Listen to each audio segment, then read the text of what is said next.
Isaac Isabirye mutuuze mu ggombolola y'e Kawempe ng'ono yazaalibwa aliko obulemu bw'obumpi ng'agamba nti mu kukula kwe teyasooka kukitwala nga kikulu wabula gy'akomye okukula n'okusosolebwa omuli okumuyisaamu amaaso olw'enkula ye. Ono atubuulidde nti okukakasa kino kwe kwagala okwefunirayo omubeezi ng'obutonde bubanja kyokka bonna baagezezzaako si beesigwa wabula okwagala okumuggyamu ez'amangu. Nali nguddeko mu mikwano mingi akubanga batuyuwa abawala baba batwagalako ssente olw'ekikula kyaffe ate n'ekyokubiri bawulira ensonyi okuwulira nti ali mu mukwano naawa. Naffe tuli bantu ate era tubeera ne feelings ng'abantu abalala. Embeera y'okusosolebwa tekomye gy'awangaalira wabula bwe bituuka mu kufuna ebyobulamu ng'agenze mu ddwaliro nakyo kyafuuka kyakusoomoozebwa mu malwaliro olw'abasawo okubatunuulira ekyamuli wamu n'abamu okubasekerera nga bagezaako okufuna obujjanjabi. Nja mu ddwaliro nga nzize ompe obwetaavu bwange okumpa service gyemba njagala ate n'otandika kunsekerera n'otandika kungeya n'otandika oba olumu ne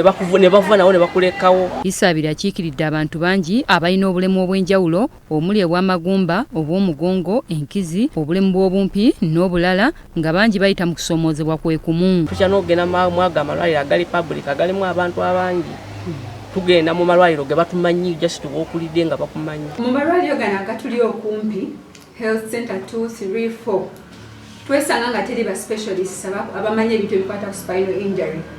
So wesanga nga bw'oba tolina ssente zikuleeta mulago zikutwala mu malwaliro amanene ago ge bayita aga gavumenti amanene ogenda kutuuka mu ddwaliro eryo ng'embeera mbi ng'oli tokyasobola na kudda ngulu ng'esobola okukutta. Bino byonna okubaawo babadde basinkanye okwogerako ebibasoomooza bye baagala gavumenti ebayambe omuli okuteekesa mu nkola amateeka ge yateekawo okuyamba abantu abaliko obulemu kubanga yadde amateeka weegali naye tegakola nga Apollo Mukasa akulira ekibiina ki Uganda National Action on Physical Disability bw'annyonnyola. Bodweri niyato osanga ebizimbe nga bizimbibwa nga tebiri accessible ku bantu obulemu. Mu kaseera ayongeddeko nti yadde gavumenti eriko bye bakoledde kyokka bingi byeyina okutereeza gamba ng'obujjanjabi bwabwe mu malwaliro. Gavumenti okubanga ekuyiriza abasawo ebateekamu embeera oba eteeka professional code of conduct nti oba osaavinga ng'omusawo olina okusaavinga oba osaavinga omuntu aliko obulemu olina omuanringa A+C okusinga omusaavinga ng'asaavinga ekyo okwejjako obwejja.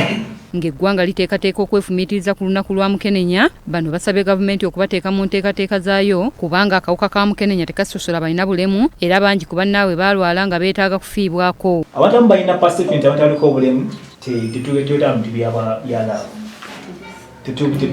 tetuwasa tetuwasibwa tetuli sexually inactive which is not true. Amakubo agayitibwamu okufuna HIV/AIDS gogoyitamu nga taliko obulemu naye akwaki naffe tugayitamu. Jacqueline Nantale, BBS Telefina, Gambuuze.